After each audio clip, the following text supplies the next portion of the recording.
Recording studio Bihar Sharif. DJ विकास सीतामढ़ी।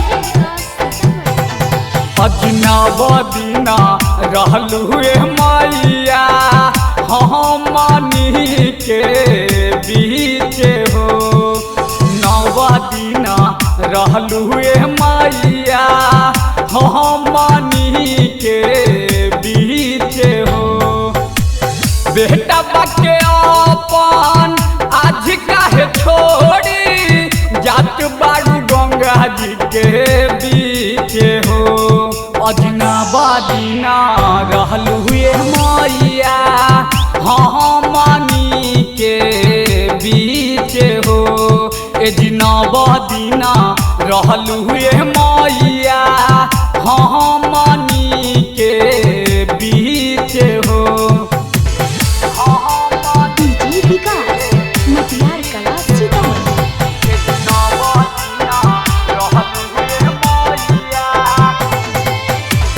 लागी नमन तोहर गहिला के बाद हो। हमारा सताई माई तोहर बड़ी याद हो। लागी नमन तोहर गहिला के बाद हो। हमारा सताई माई तोहर बड़ी याद हो। ई नहीं सहब हम नहीं रहब अखिया से गिरे झरे लोरा हो। अजनब दिना रहलू मैया हमनी के बीच हो।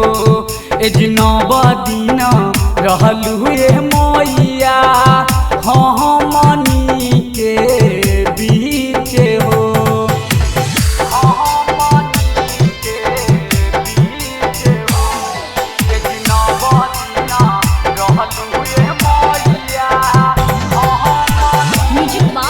डीजे विकास सीतामढ़ी। सहुर बिहारी तोहर पुकारे जियब माई अब के कर सहारे। ही तू विकास तोहर पुकारे जियब माई अब के कर सहारे। याद जब आई माई के कदा बोलाई तोहरा शिव के हुनाए ही जे हो। अजनब दिना रहलू मैया हमनी के बीच हो।